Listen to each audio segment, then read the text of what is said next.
Hey everyone, welcome to another deep dive. This time we're really stepping into the ring with Fight Club.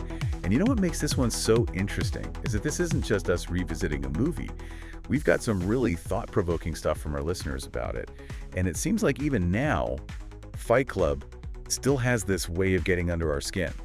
Yeah, it's funny how Fight Club really captures this very specific time of the late 90s, but somehow it still hits home for people who weren't even around then. It's like it's this timeless look at what it means to be a man figuring out who you are in the world. Totally. Like it managed to find something universal to say about just being human. So for our listener, let's take a quick trip back in time. Picture the end of the 90s, the dot-com boom is going crazy, everyone's chasing the next big thing. But Fight Club seems to say there's something else going on beneath the surface, right? Like it's not just about money worries. No, not at all. You highlighted some sources that talked about how consumerism exploded in the 90s, and that's where the movie really digs in and makes you think about things. Remember that line, the things you own end up owning you. It's not just about saying no to stuff. It's about how consumerism plays on our deepest fears, promising us that if we just buy more, we'll finally feel complete. But as the film shows, it's just digging a deeper hole. And that's where Edward Norton's character, our narrator. Yeah. I mean, he doesn't even get a name. He's just this ordinary guy lost in a world of IKEA catalogs and support groups, desperate for something real in a world that feels increasingly fake. And this is where Fight Club gets really clever. It starts with this relatable idea, the average guy feeling lost and disillusioned with the system. Then it just dives headfirst into what happens when that need for something real, something with purpose, gets channeled into something raw and dangerous, like these underground fight clubs. You got to admit, those fight scenes are hard to turn away from, brutal and raw, like you said. But the film makes us ask this question on purpose. Is this violence some kind of twisted freedom, or is it a sign of something really messed up? That's the million-dollar question Fight Club wrestles with. It's not about saying violence is cool. It's more about making us confront what happens when we try to bury our most basic instincts in a world obsessed with order and control. The fighting itself becomes this metaphor, a way to let out all that pent-up frustration and disappointment. And because this is the deep dive, we're not just watching the punches fly. We're asking, why does this movie stick with us? You mentioned how much Fight Club impacted you when you first saw it, especially during those years when you were figuring things out. What was it like seeing it back then with fresh eyes? Yeah, it was like the film was showing us all these feelings we had but didn't know how to talk about.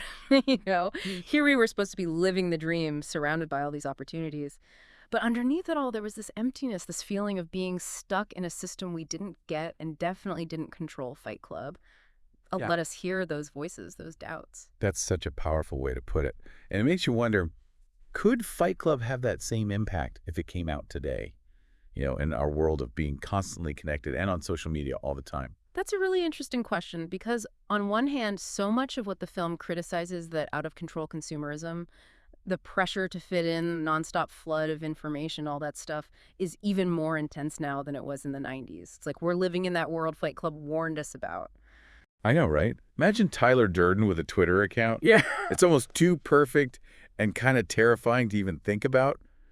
But okay, before we get too deep into that, I know you found some awesome trivia about Fight Club, and honestly, I could use something a little lighter right now. Oh, for sure. So get this. When Fight Club first came out, the critics were totally divided. Some people said it was a masterpiece. Others said it was dangerous and irresponsible. Talk about a film that refused to be put in a box. It's wild, right? That split right from the start shows you how much power it had to shake things up, to make you think, to really get under your skin. It's not a film that gives you easy answers. It throws the questions right back at you, makes you deal with your own discomfort. Exactly. And that's why it still matters today. We're still struggling with those same questions about who we are, what our purpose is, what we're willing to accept in a world that often feels like it's spinning out of control. Speaking of control or not having it, one of the things I always loved about Fight Club is how it messes with what we think is real.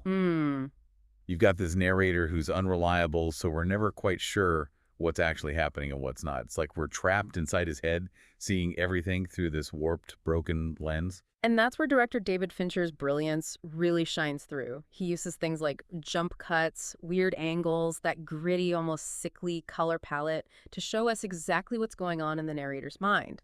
It's disorienting, unsettling, but also kind of beautiful in a strange way. It's like watching a car crash happen in slow motion. You know what's wrong, but you can't look away.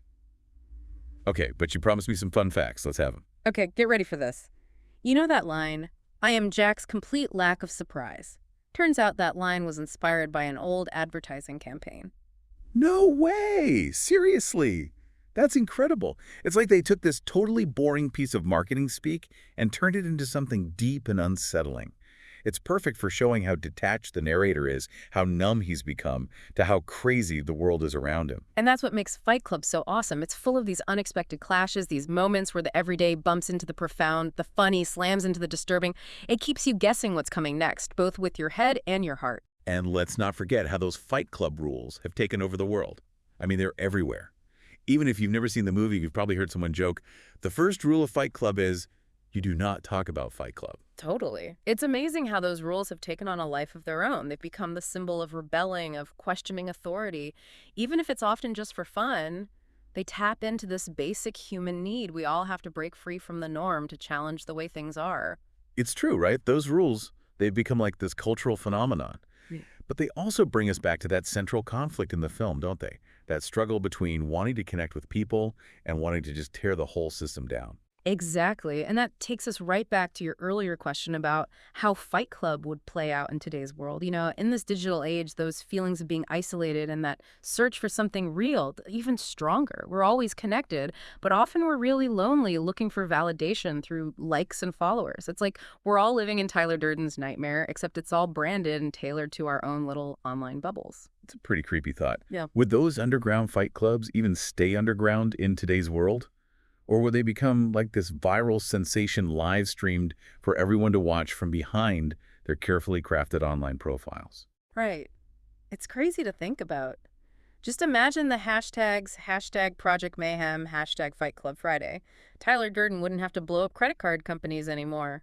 He'd be an influencer, racking up followers with his message getting twisted and repackaged by the very system he's trying to destroy. The ultimate irony.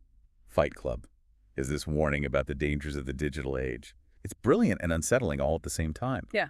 It just goes to show you, this film isn't content with just entertaining us. It wants to get us talking, to make us question everything around us, even if the answers are uncomfortable. And isn't that the sign of a truly great film? It stays with you long after it's over. It makes you think differently, see the world in a new light. That's what Fight Club did for me, and it sounds like it did for you too. Without a doubt. So as we wrap up this deep dive into Fight Club, we're not just leaving you with some cool trivia and deep thoughts, we're leaving you with a challenge. Think about it. If Fight Club took place today in your world, what would it look like? What rules would you break? What parts of yourself would you have to face? Maybe you'll discover some surprising answers along the way. This has been The Deep Dive. Thanks for exploring with us.